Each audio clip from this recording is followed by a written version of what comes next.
Hi, everyone. Welcome to the Weird World Podcast. My name is Carrie. Hi, Carrie. Hi, Dean. Oh, that's my name. What are we going to talk about tonight, Dean? Tonight, we're going to bring you part one. Two-parter, huh? Two-parter. It's going to be about the Brooke Hart story. I don't want to give too much away. I know you're probably reading the description. I'll probably be a little bit vague in the description of this and a little bit vague in the title as well. But the first part is going to be about the crime committed against Brooke Hart. And the next part is going to be about what happened after that crime was discovered and those perpetrators were captured. I know that's super vague, but trust me, it's a very chilling, very suspenseful story. It's pretty dramatic, and it's going to have a little bit of a trigger warning for people who don't like bad things happening to people. Okay. Sounds good. Okay. Anyway, this story is weird in the sense of where and when it occurred. That comes to us from November in 1933. Oh, an oldie. Yes. This is a story about Brooke Hart. This guy had it all. He was, I think, 21 or 22. I should probably know that. Years old. And despite this being about 4 years into the Great Depression, the Hart family was very well to do. They owned a department store in downtown San Jose that was still thriving at the time. And its location was on the southeast corner of Santa Clara Avenue and First Street, right there in the middle of the city. The city was, it's a major city now. It was a good-sized city then, but it was kind of a relatively sleepier town. It wasn't anything like San Francisco or Los Angeles at this period, or even, but it was, it was a large city. It was an urban center, but the downtown core was kind of the only place you had that kind of retail and offices and things like that.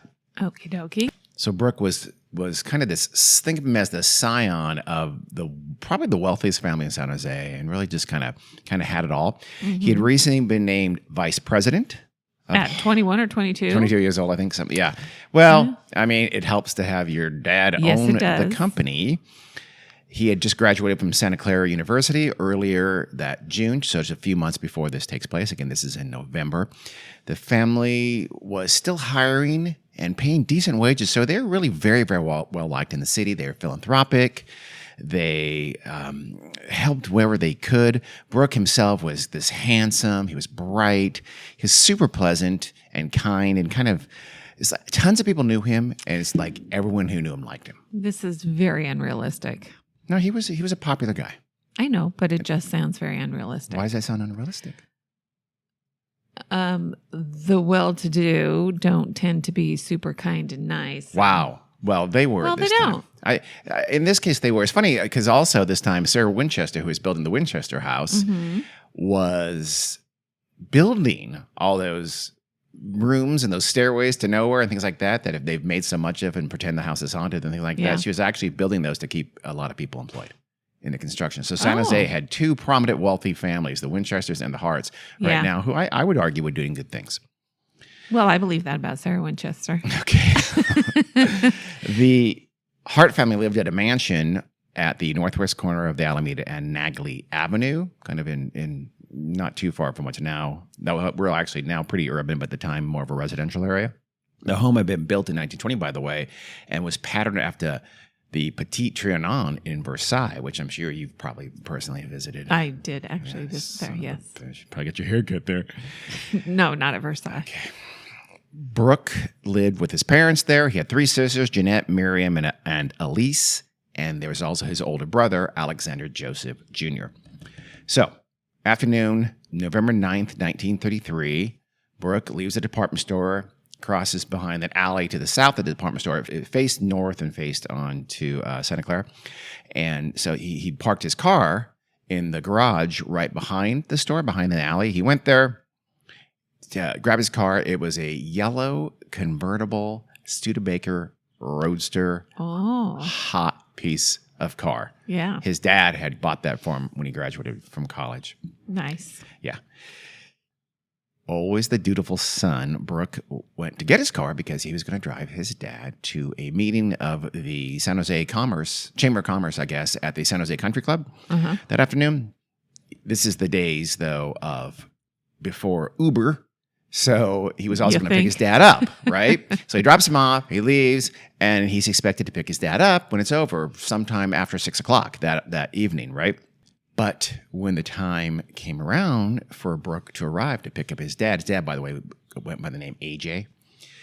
Alexander Joseph. Alexander Senior. Joseph, yeah, senior. Brooke didn't show up. Uh-oh. This was unusual.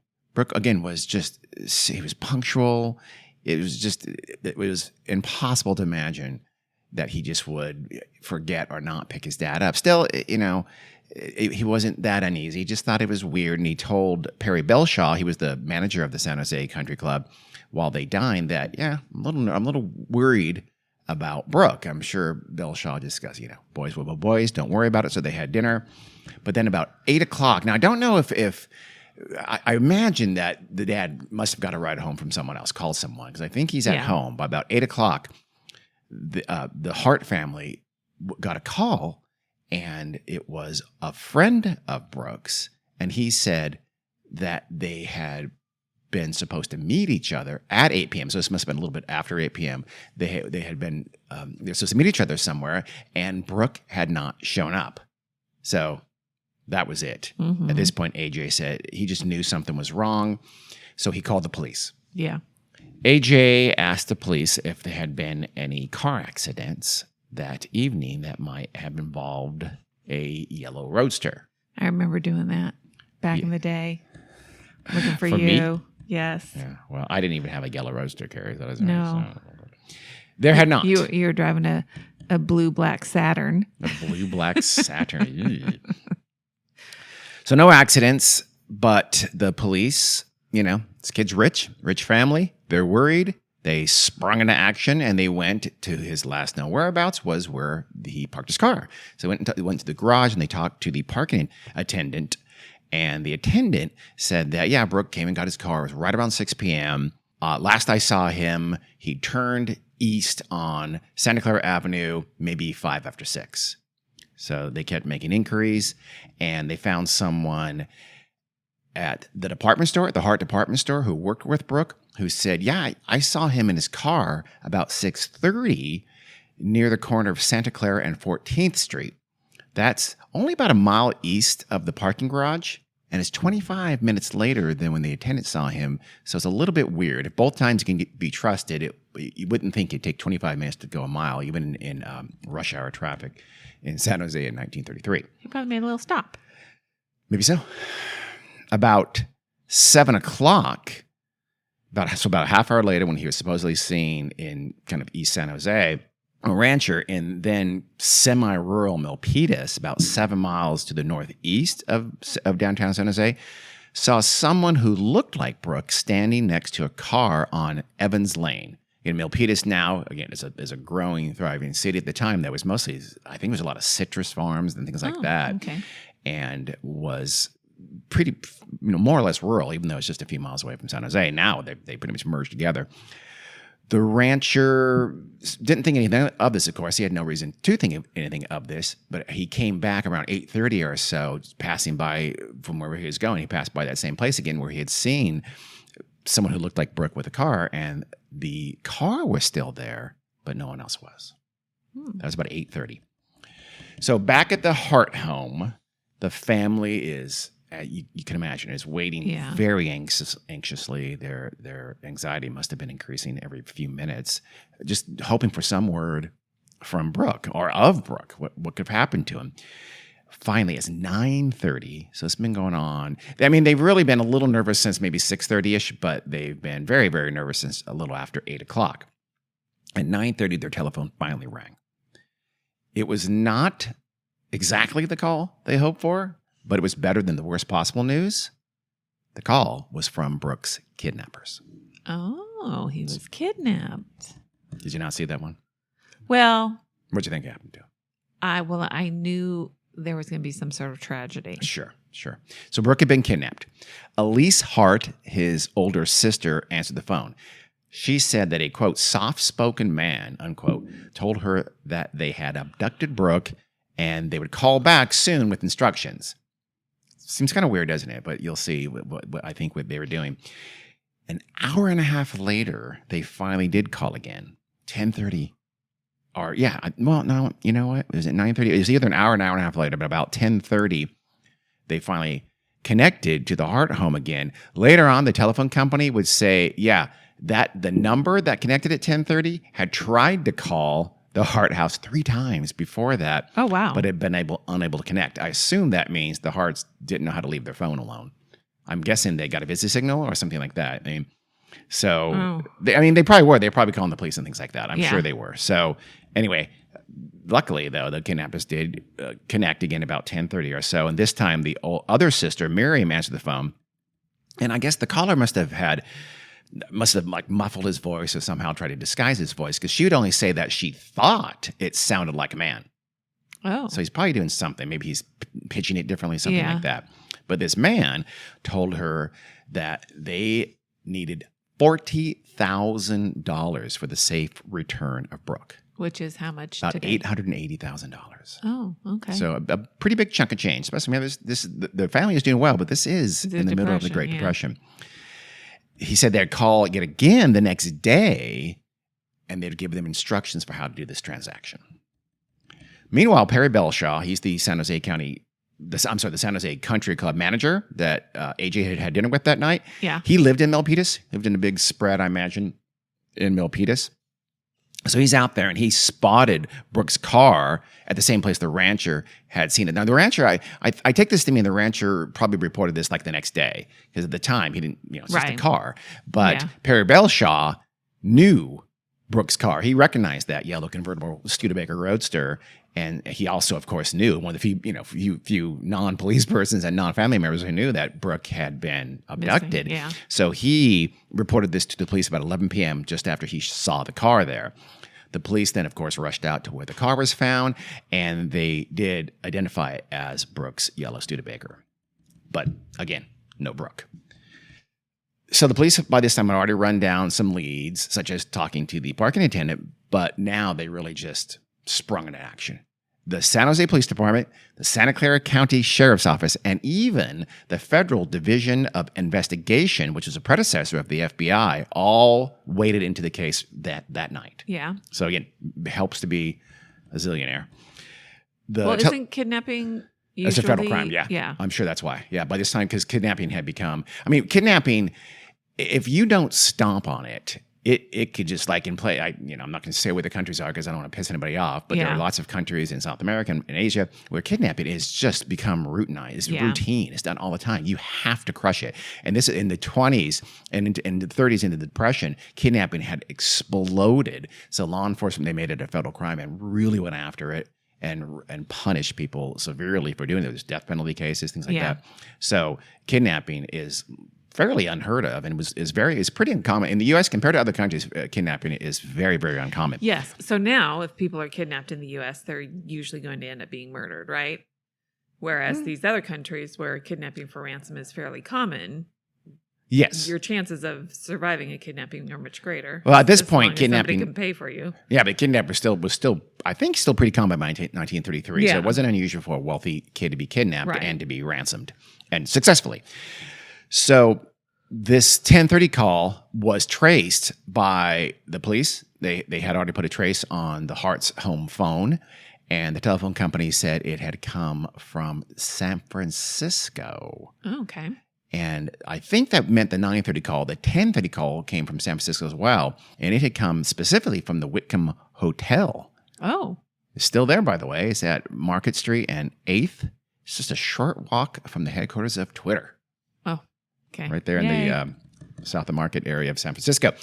Police thought these calls from San Francisco were a ruse, though. They thought the kidnappers were almost certainly closer to home, that they knew Brooke, they knew his patterns. They figured that he must have been, these kidnappers were almost certainly from San Jose, and maybe they're just going places to make the calls to confuse them and lead them in the wrong direction. Yeah. They started searching for Brooke right away, but they kept I guess they searched a little bit in the Oakland area. I'm not sure why, if they got a tip or not. What are they searching? For Brooke. They're trying to see if they can find any sign of Brooke, any sign of these kidnappers. Walking up and down streets? I don't know. How would they know where to look? They were probably looking in out-of-the-way places. So, because one of the areas they centered their search was in the hills. So Milpitas, kind of, as you go east there, it hits pretty rugged hills there, right? Again, not right near San Jose. People don't realize there's a lot of very isolated hilly areas there right outside San Jose and Milpitas. So just to the east, there's like little cabins and things like that there. So they were searching that area in that hilly, rugged area east of Milpitas, very near where the car was found. They thought that was their best lead. The area around where Calaveras Dam is now. So again, it's right outside the heart of Silicon Valley, but it's actually a pretty lonely area. But did they send anybody to the Whitcomb Hotel?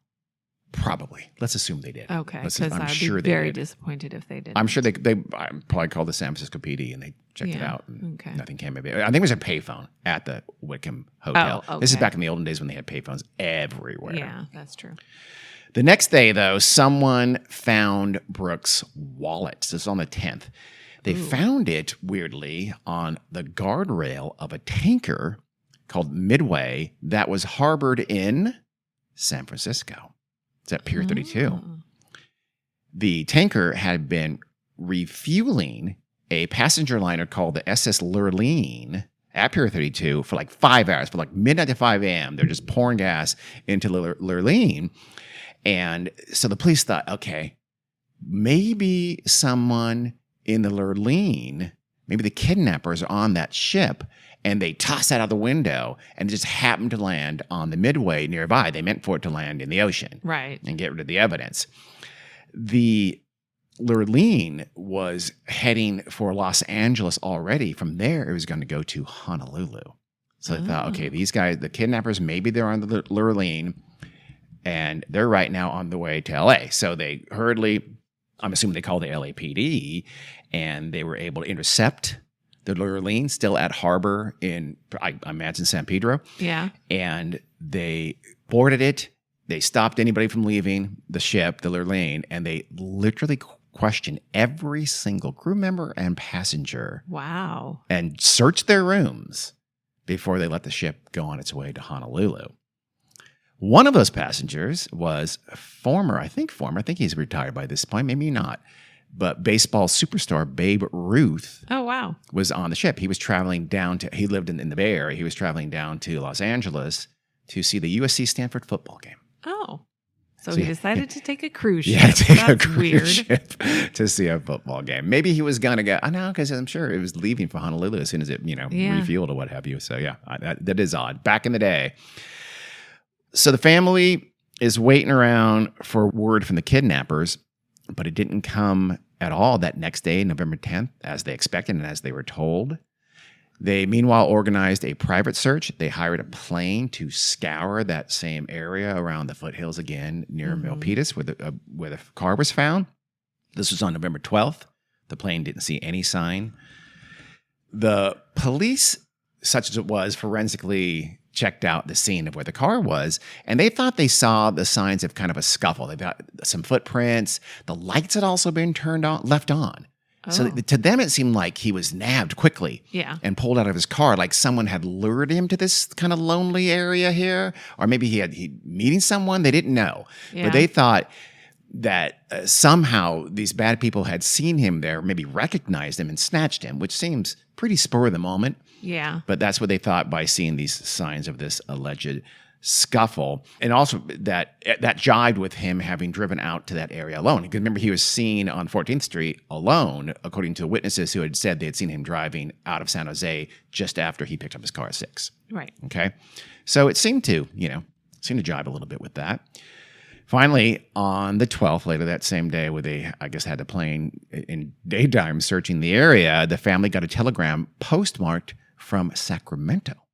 Oh. So these were mobile kidnappers. Yeah. It arrived at the Hart house this time, or by now, I guess the kidnappers were a little less greedy, because now they said, you know what, $20,000 will be enough. So they had halved their ransom demand just days apart, a couple of days apart. That's weird. Yeah, it is odd. So they sent this telegram saying, get $20,000 ready. The next day, a letter arrived, also postmarked from Sacramento. I guess the telegram wasn't postmarked. They don't postmark telegrams, but they knew it was sent from Sacramento. Right. This letter was postmarked for Sacramento, so it was almost certainly, this is the next day. So it was, I'm sure, sent around the same time the telegram was sent. So wait, hang on a second. Telegrams, you write out your message. Yeah. and give it to somebody at the telegraph office. Yeah. Right? I don't know maybe there's a delay. The telegraph It sender. must not have been said. Yeah. It must not have been specific. The ransom amount Yeah, I is. know. It must have made it sound maybe like it was a business deal or Probably. something. Probably something like that. Or maybe they said, hey, I don't know what in the old days, would you pay more for a rush or just put it on the pile? And it could have been sent an hour after you left. I don't know. I don't know how telegrams worked, but I imagine lots of people were sending telegrams. So I don't know that there was a telegram guy there. As soon as you gave it to him, he started going, do, do, do, do, do, do, do. We need to do a little bit However more the hell that research works. on this. On telegrams? Actually, Yes. no, we don't. We're good. Don't worry about it. So the letter was also sent from Sacramento. It arrived the next day. That was sent, by the way, to the family's department store, not to their home. I don't know why. They may not have known the address of the home. Because otherwise they've been calling and telegramming. Well, wait, do you have to have because that's how telegrams are delivered to the door. Are right? they? Okay. So. They must have then. Well, anyway, for some reason they sent the letter to the home. And finally... You mean to the store. The store, rather, sorry. And finally, there were some instructions in that letter. AJ, the father, was told to have a radio installed in Brooke's car that indicates the kidnappers knew the car had been recovered and found. Yeah. And that he was told to the next day he should listen up, get in the car, and listen to the radio because the ransom drop location would be broadcast on NBC Radio's KPO radio station.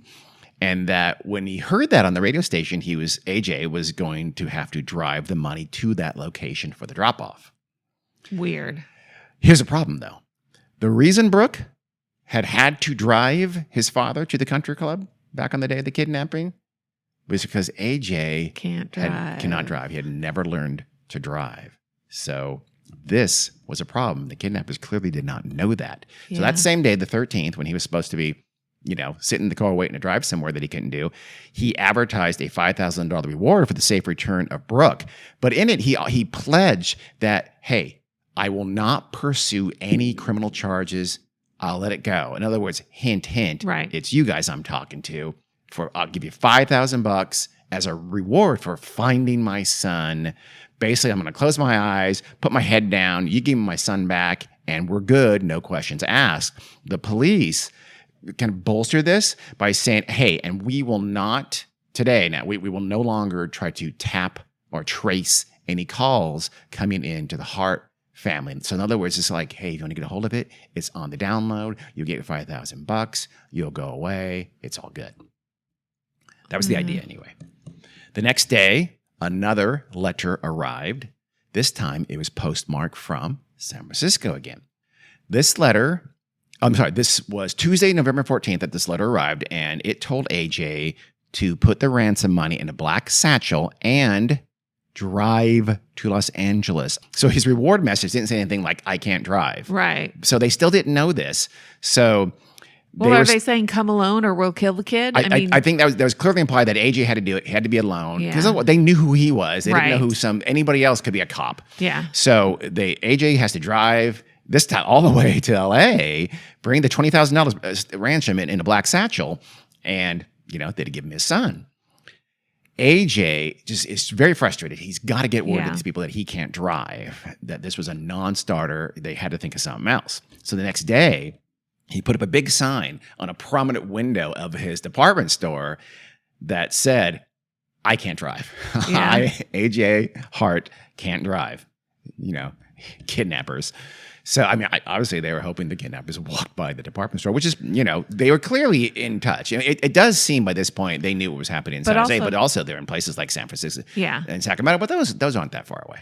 And also it's clear Brooke doesn't know anything about their plans to get the ransom because he could say, hey, my dad can't drive. You're right. Oh, that's interesting. Yeah. So it's some kind of a put on or something like that. Yeah. Yeah. That's a good point. Yeah. So clearly they, it implies something else. We'll talk about that. Or that he's just secluded in a room. And, So that same night, this is the 15th now, a call came into the Hart mansion and it still demanded AJ drive to deliver the ransom in person. So they apparently did not go by the department store and see the sign. Hart, the senior, AJ Hart, asked to speak to his son.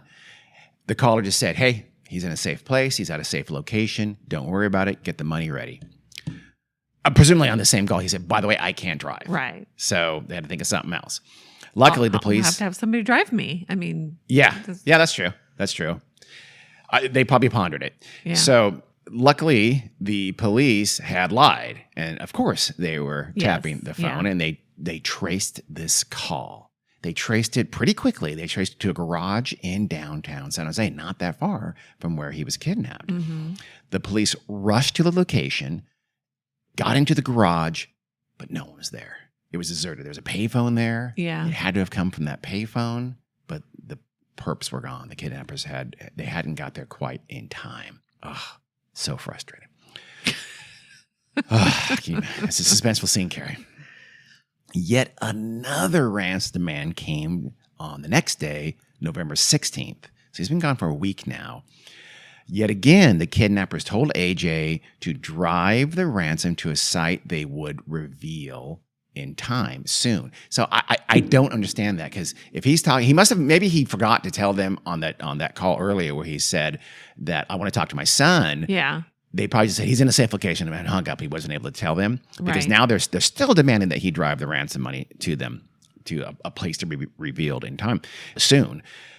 And another call came in even that night and said basically the same thing, just sort of repeating what they had just said. So again, the police they're bugging the phone. This last call, they traced to a payphone at a different parking garage. It's called the Plaza Garage. It's on Market Street near San Antonio. It's a little over a mile east of downtown San Jose. That location was about 150 feet from the main San Jose Police Department station. Yeah, I mean, how many cops did they have in San Jose? They should have put somebody in every parking garage that had a payphone. Well, I mean, just because the last one came from a parking garage doesn't mean the next one's going to, but it did. It did, so. And Police Chief J.M. Black and County Sheriff William Emig were there. They, with I'm sure tons of backup, rushed to this garage, and they got there literally as a man is hanging up the payphone. And? They arrested him. It was 8 o'clock at night. His name was Thomas Harold Thurman. He went by the name Harold. He was 28 years old. He was unemployed, had been born and raised in San Jose. And he was one of the kidnappers of Brooke Hart. He was? Yes. Okay. They took him to the police station. So again, they arrested him about 8 o'clock.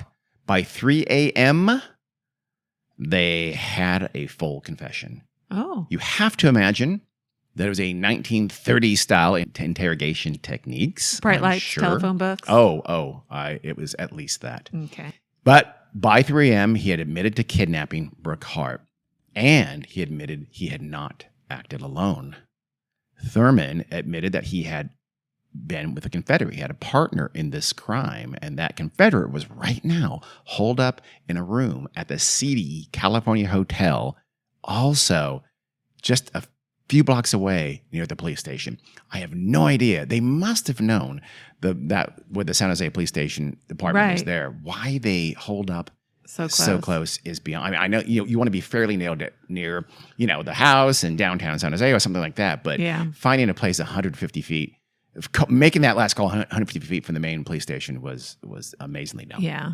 So he wasn't in Los Angeles. Nope. Nobody was in Los Angeles. No, I'm sure they had gone. Obviously, they had driven to Sacramento, driven to San Francisco to do these things. So the police were right. Those were ruses. Those were misdirections. Right. At 3:30 that morning, the police burst into the room of John Holmes. He was known as Jack to his friends. He was not a porn actor. Holmes lived in the Willow Glen area of South San Jose in a home belonging to his mother-in-law. He's actually from a pretty well-to-do family. Well, he wasn't very well-to-do right now. He was down on his luck a little bit. He lived there in his mother-in-law's house with his wife and their 2 children. But he had recently lost his job as a salesman, and his wife had separated from him. So his life was kind of spiraling downward. So he's hanging out with his crooked crony, and they're staying in some sleazy hotel, kidnapping rich kids. Thurman claimed in his written confession, which he put on paper the next day, the afternoon of November 17th, that Holmes had approached him about 6 weeks before this happened with this kidnapping plot. Holmes has said, hey, the Harts they're the richest people in the city. We can get a ton of money for their beloved scion Brooke, heir to the fortune, if we kidnap him home for ransom. Holmes, naturally, of course, said, it was Thurman's idea. Yeah. Harold. Here's the thing. Yeah. Cops, we don't give a shit whose idea it was. You're both doing it. Well, So I know. They're questioning them separately, Yeah. and criminals are always going to try to lay the blame on the other one because Yeah. they want to ease their sentencing or pretend they're cooperative or whatever. So Holmes said Thurman had done it. But here's Holmes' story, and this is why I believe Thurman. Holmes said that the two of them had been out at a movie 2 days before the kidnapping. That's it. As they're leaving the movie theater, they happened to bump into Brooke Hart and see him. And Holmes said Thurman grabbed his arm, pointed out Brooke Hart, and said, quote, "There goes Brooke Hart. If we pick him up, we can get a nice piece of change," end quote. That 2 days before, I mean, it's not impossible. Yeah. That just seems 6 weeks makes a lot more sense. Yeah. And I think Holmes was the smarter of the two. You know, and neither was geniuses, given the fact that they were hanging out 150 feet from the police station. So regardless of who the mastermind was, eventually they did have stories that more or less jived with the big picture. Maybe it wasn't who planned it and who did what, but the story more or less of what happened that night on November 9th when they kidnapped Brooke came together. Here is that very sordid story. So just after Brooke exited the parking garage, remember it was about 6 o'clock, right behind their department store, on his way to pick up his father, Thurman was waiting for him. And he just, I guess at a stop sign, he just slipped into the passenger seat. It was a convertible. I imagine that, so you can just grab the door, open it, slid into the passenger seat, and put a gun on him. Oh. And said, "Drive to Milpitas." So Brooke did as he was told. Why the next mile would take 25 minutes?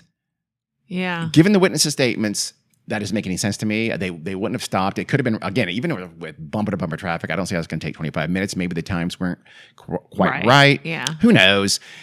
But remember, there's also the witnesses. Multiple witnesses said they'd seen him driving. They all said they'd seen him driving alone. Yeah. But it was night by time. This is November. So wouldn't it be night after 6 p.m.? Yes. Dark? At least dusk. Yeah. And visibility wasn't very good. And of course, people's sense of times are notoriously weak. So let's assume they really did see him at 6:30. But and the rancher also would see that car there later about 7 o'clock.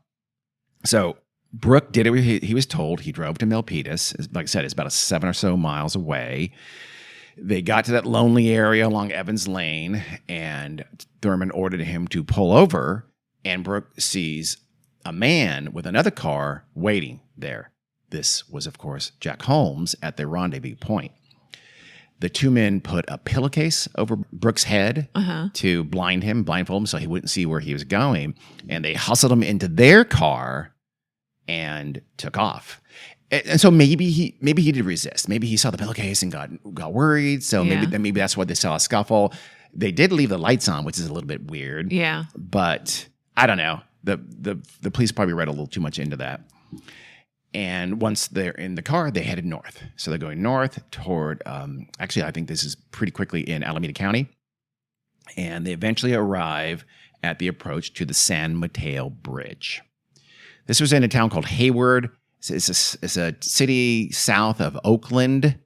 It's about 20 miles or so north of Milpitas. So it's a good, decent drive from where they had taken him. The San Mateo Bridge, for those of you not familiar with the Bay Area, it crosses kind of the southern part of the San Francisco Bay. You know, think of San Francisco Bay, comes along and it goes pretty decent far north and a long stretch south and kind of forms an arc where Silicon Valley is at the southern end of it. It's so it's north of the southern end, but it's still at the southern half, let's say, of San Francisco Bay, and it connects the East Bay, where Hayward and these places are, to the peninsula, to San Mateo County.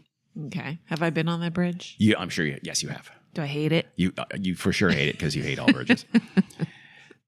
There is a closer bridge called the Dumbarton Bridge. It's quite a bit closer to Milpitas, and they could have used that bridge, but my guess is the bay is much shallower where the Dumbarton Bridge is. In fact, much of it's just almost like a causeway over kind of marshy, muddy, mucky ground as opposed to real true open water. Yeah. So my guess is they drove up to the San Mateo Bridge for that reason. It was more of it was over open ocean.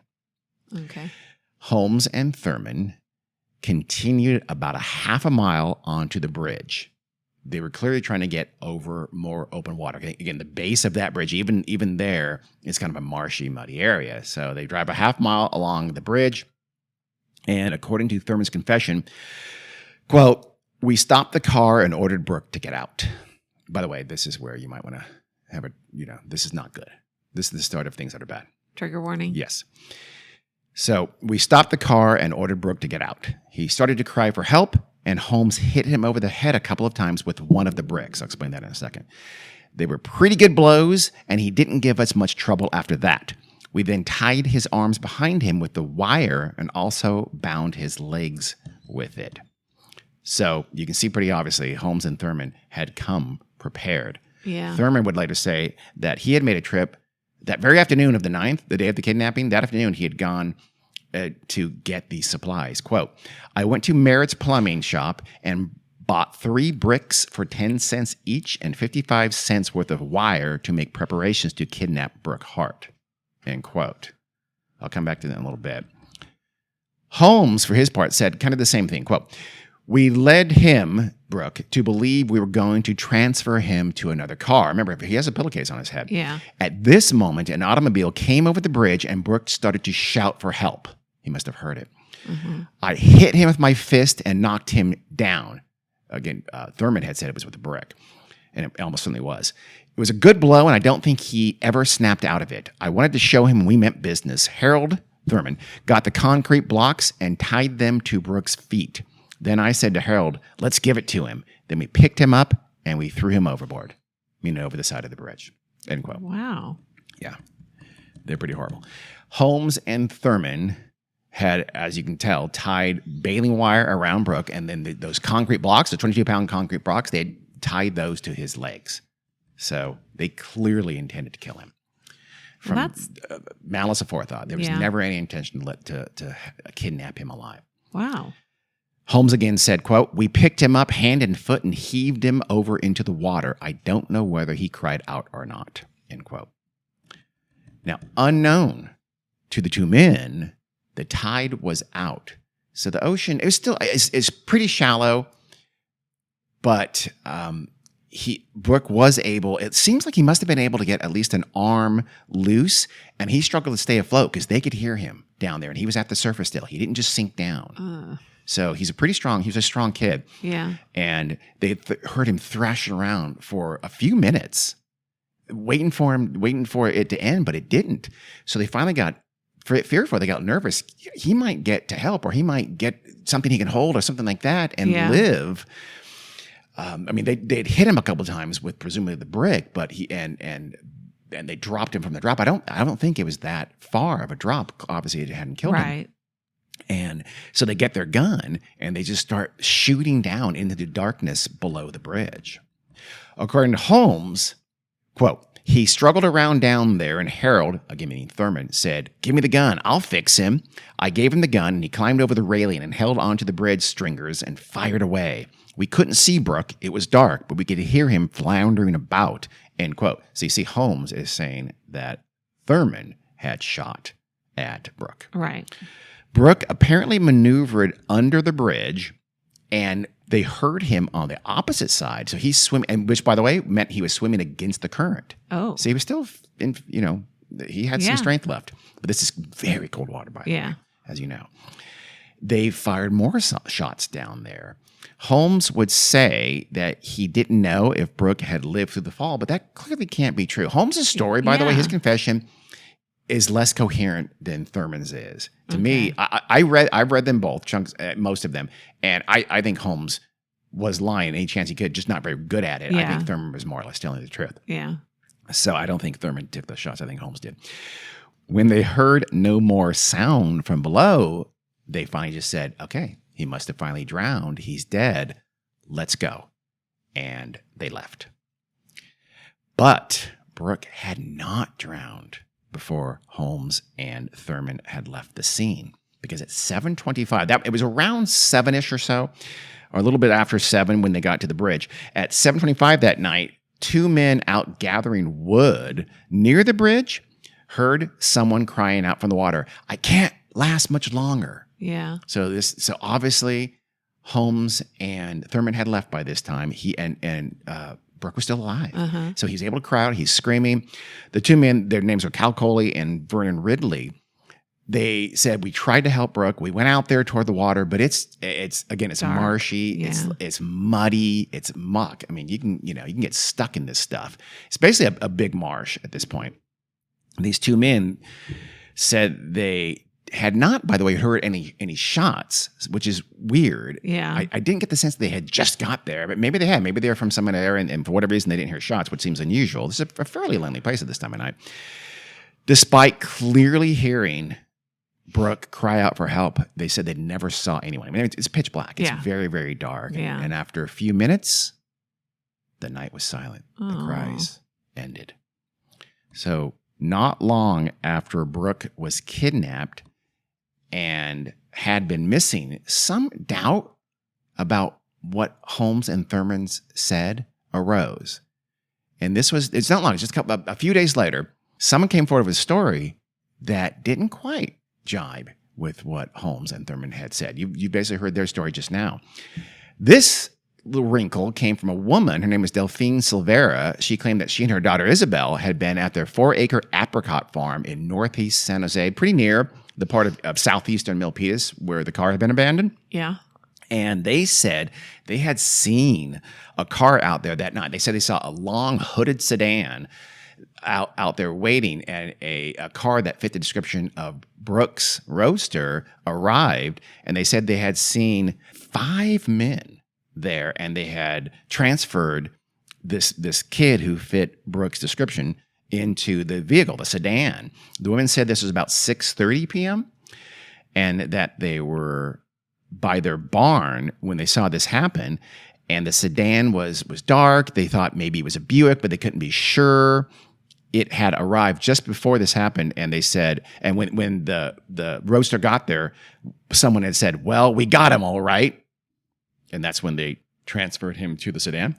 They said that the young man who had been transferred from the Roadster to the sedan was driven away in the sedan with some of the men, while one or more of the other men, of these 5 supposed men, got into the yellow Roadster and followed the sedan away. The mother said, "Okay, I hadn't reported this." Again, they reported this on the 13th, 4 days later. Yeah. She said, "I hadn't reported this because I hadn't known about it. I went to visit my sister on the 13th, Monday, for dinner, and they were all abuzz with the story and talking about it. And that's when she realized that, oh my gosh, I think I saw the kidnapping on that very night." Wow. So this kind of suggests that there were more than just 2 people, that there were 5 people involved in this kidnapping. And right away, the police said, we don't buy it. What do you think? Why do you think the police didn't believe him? I don't have any idea. I do. I think, well, the number of people is off. Why would Thurman give up Holmes but no one else on the night when he was captured? Makes absolutely no sense. You're not going to give up one person and not give up 3 others. There were no other associates that these 2 guys were known to be hanging out with. Yeah. The Studebaker Roadster, remember, had been left there. It had not been driven away. Those women didn't know that. Yeah.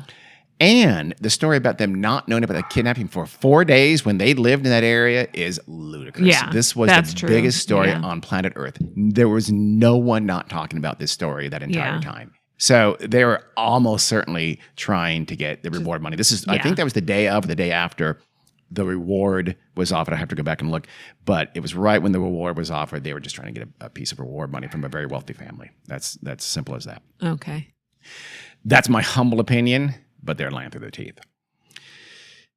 So the major discrepancies in the men's stories were really just 2 things: who planned it and who shot Brooke. Right. They probably assumed he died by being shot, right? Yeah. According to Thurman, it was Holmes who said they should kill Brooke. In other words, we're going to kidnap him, but we're going to kill him right away. Thurman said that was Holmes' idea. He said that he had bought those bricks and the wire at Holmes's direction, and Thurman said, quote, I don't know whether Holmes planned to murder the boy at that time, but at any rate, we wanted to be prepared, which is also almost certainly a lie. He had to have known. Yeah. Holmes, though, again, he claimed, quote, the next day we got together and we were appalled by what we had done. I didn't know I could do a thing like that, Harold said. Meaning Thurman. Yeah. So Holmes is clearly implying that Harold had taken the shot. He already said that Harold had taken the shots. Yeah. Well, it sure was terrible. Yes, I said, it sort of gets me. I didn't think I could do it either. So he's talking about remorse, but he's also trying to pin the shooting on Thurman, which they did to each other. I don't know who took those shots. Again, my guess is it was probably Holmes. Yeah. When they were leaving, by the way, they had tossed out the rest of the wire and an extra concrete block about a mile from the bridge. About 2 or so hours later is when they made that first call to the Hart house, knowing full well that he was already dead. He was dead. Yeah. Holmes admitted they had taken Brooke's wallet that night and they split the $15 he had on them between themselves. Wow. So $750 each was all the ransom they would ever realize for the kidnapping of Brooke Hart. So that's the end of part 1 of the Brooke Hart kidnapping, and much worse in the next episode. We'll talk about what happened to Brooke. They still had not found his body. Oh. And then what happened to Harold Thurman and to Jack Holmes, the kidnappers. And that's the main part of the story next time. And that will also definitely need a trigger warning for that episode as well. This isn't the main part of the story? This is a main part of the story. The most horrific part of the story remains for the next episode. Is it going to be a courtroom drama? Kind of. You know what? In a weird sense, yes. Well, okay. I can't wait. All right. Until next time, thanks for listening.